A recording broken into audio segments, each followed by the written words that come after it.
Welcome to the Hollywood in Toto podcast, the right take on entertainment. The HiT cast offers a weekly look at Hollywood from a conservative point of view. Sick of media bias infecting Hollywood headlines? Tired of stars insulting your views? HiT has your back. Now, here's your host, Christian Toto. Welcome to the show. If this is your first time listening, then thanks for coming. The Hollywood in Toto podcast airs every Friday with engaging interviews, the latest headlines, and a recommendation or two to make the most of your leisure time. As always, you can find the show notes at hollywoodintoto.com. This week, we're talking with Kyle Smith. He's the film critic with the New York Post. If you don't know Kyle's work, you're missing some of the best movie reviews anywhere. He's unabashedly right of center, but he's also brutal when he has to be.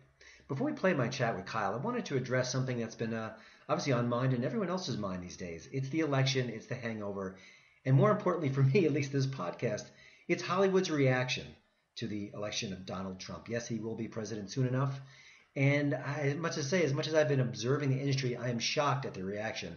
Not shocked that Hollywood was against him, not shocked that Hollywood really wanted to be with her, to be with Hillary Clinton and make her the first female president, but this reaction, this overreaction is unbelievable. And I want to talk a little bit about why. Now, again, you know the reaction was coming, but my goodness, Hollywood entertainers must realize that half the country supported Trump or didn't want Hillary Clinton. That's simply a fact. And this elongated mourning period we're undergoing is absurd. And it's absurd for a few reasons. One, obviously, celebrities are out of touch with a good swath of America. There are people who like Donald Trump. There are people who want him to drain the swamp, even if that's a cliche and maybe nothing of the sort will happen. There are other people who just were sick of the system, think it's broken, and wanted to shake things up. And nothing said that more than electing Donald Trump. So for all those reasons, celebrities need to understand that there is not just a simple reason, X or Y, that Hillary is right and Donald is wrong, and that's the way it ends.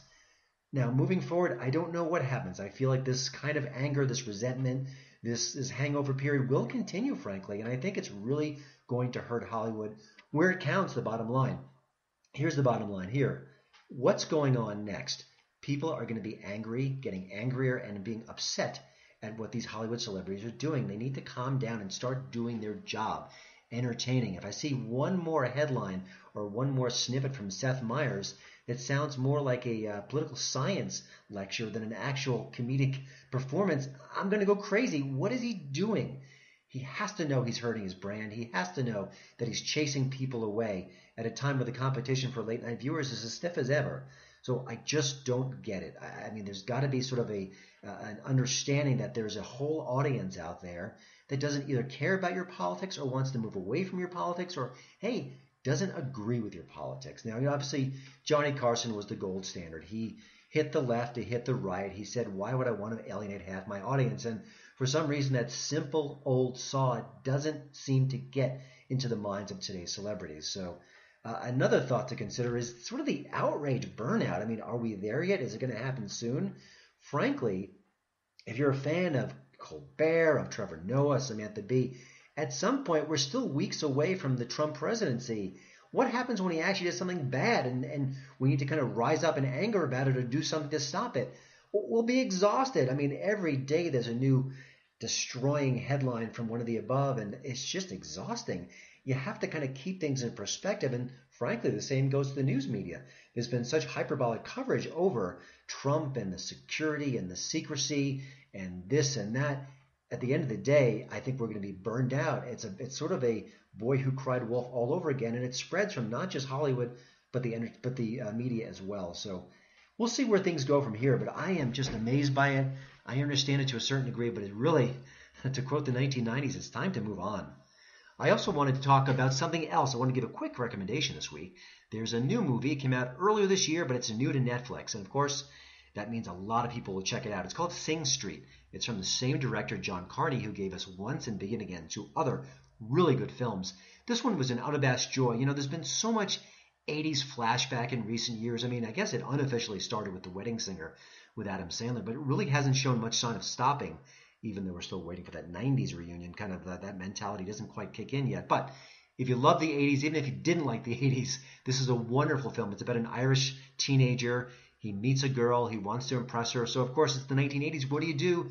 You start a band, you make a music video. This is fun filmmaking. It's sweet. It'll kind of strike a lot of nostalgic chords in you, even if you didn't live in the era, because it's just about a young guy falling in love and kind of collapsing upon himself at times and stumbling and bumbling his way to maybe that first kiss. Wonderful film, highly recommended. It's one of my favorites of the year. I'm looking forward to making my top 10 list and putting it smack dab in there. But if you haven't seen Sing Street, check it out. Available, of course, on home video, but Netflix has it. What a great recommendation for a weekend. Now let's go to my chat with Kyle Smith, film critic with the New York Post. He is one of the best in the business, and it was a real pleasure to speak to him. We've been kind of cyber friends for years. We've never officially met, but when I thought about starting this particular podcast, I thought, well, one of the first guests I want to speak to is Kyle Smith. So I hope you enjoy our conversation. You know, you're a right-of-center critic working for a newspaper that's kind of known for being right-of-center in its editorial pages and elsewhere.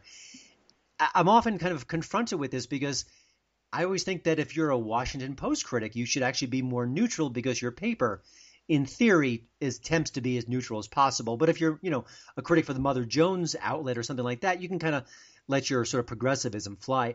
What's your take on that? I mean, should critics sort of hew closer to their outlets? Should they just kind of be who they are?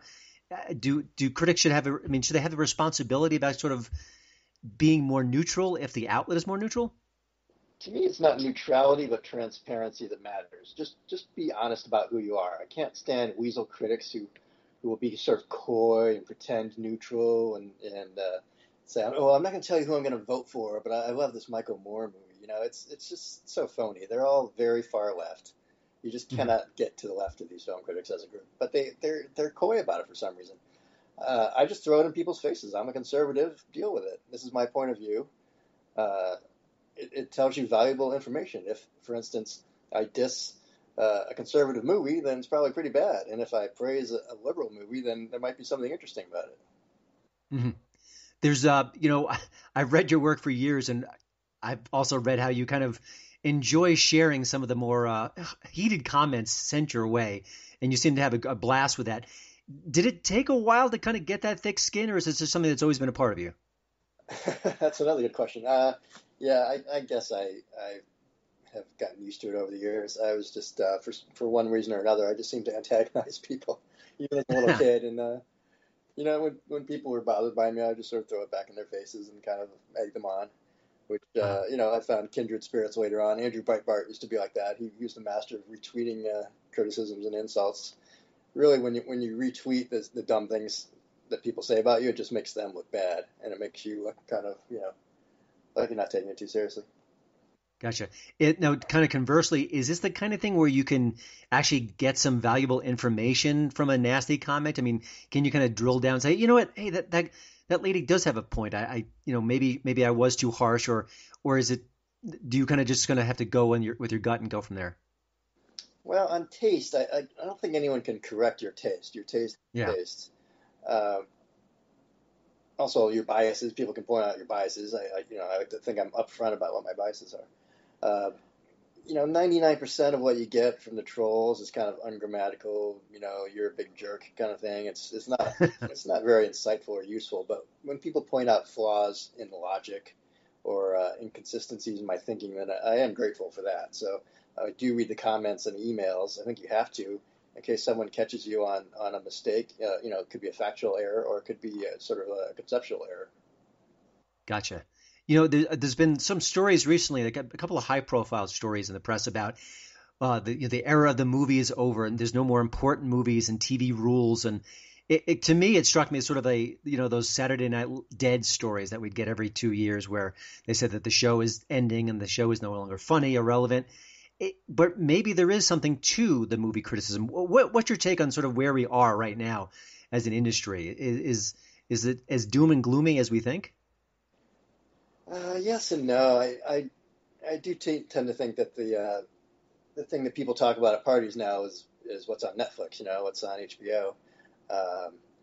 They are doing great work on some of these sort of premium streaming and premium cable services. Those shows tend to be run by the writers. They don't have to chase a large audience, so they don't have to go for the lowest common denominator. They have some advantages over movies.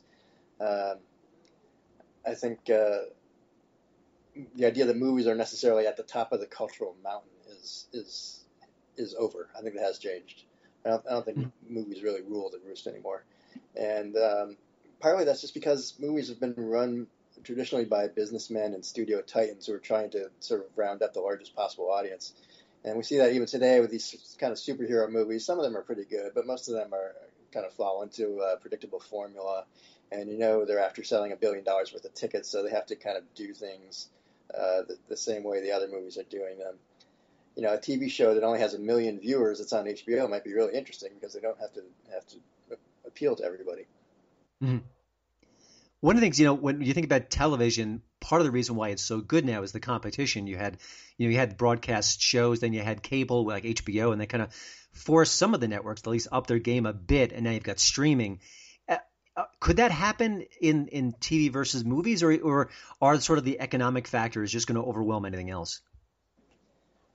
It's a good question. You see a lot of back and forth. People like Steven Soderbergh are moving back and forth from TV and movies. You can tell a much longer and richer and more novelistic serialized story on TV over a 50 episode arc or whatever. I think that's very appealing to storytellers.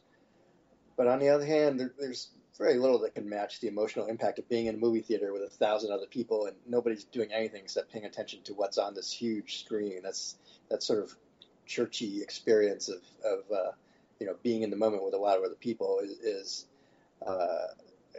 still a very important cultural signifier. I don't think movies are going away at any time soon. In fact, I think last year the North American box office set a record. It'll probably be off a couple of percentage points this year. Movies are important. They can't do all the things that TV can do, and TV can't do all the things that movies can do. But certainly, it's a more equal playing field than it used to be, where TV had to appeal to Mr. and Mrs. Nobody and try to get 30, 40, 50 million viewers, and as a consequence, it was a vast waste of land.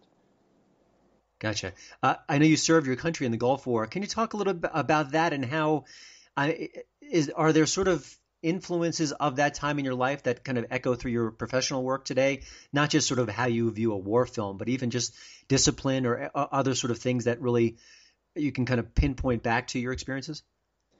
Yeah, well, one thing about being in the Army is that nothing you do again will be quite that bad or that horrible again. So, just even getting out of bed at 5:20 in the morning was pretty horrible compared to anything I have to do as a film critic. So I'm very grateful for my relatively cushy life, going to movies all day long and showing up for work at 10 a.m. or whatever. Certainly, being in the military gave me a more exposed me to different kinds of people, to people who live between the coasts, as it were, in flyover country, as they say in New York and LA. People who are let's say salt of the earth types, working class types, people who work with their hands. You don't necessarily meet enough of those people if you live in some place like New York and LA, and you don't. I think in consequence, a lot of film critics don't really know the real, aren't really familiar with the real America that's out there, and they think, these sort of elites that they hobnob with are the real country. Well, it's really just it's a red country with blue parentheses around it, right? These are the people who drive and define the country, and I think I'm more sensitive to depictions of how real Americans are. In a David O. Russell movie, for instance, they're sort of seen very satirically, and they're figures of fun, and they're all kind of, like in that movie, The Fighter, that Christian Bale boxing movie. They're all these kind of idiots stuffing their faces, and they have horrible clothes and things like that. That kind of bi-coastal view of average Americans really irritates me. Gotcha. When it comes to being a film critic, is there something about sort of your day-to-day existence, your work schedule that would kind of surprise people? Or, I mean, we know you go to the movies, we know you kind of get to see things before everyone else and maybe do some interviews associated with them. But what is it about sort of your sort of 9 to 5-ish life that's maybe people wouldn't expect from you? I don't know. It's a very kind of introverted life. You can go through a whole day without really even talking to anyone. You can show up for a movie at 10 and write it up, and show up for another movie at 3 and write it up, and all you really do is say hello to the publicist on the way in.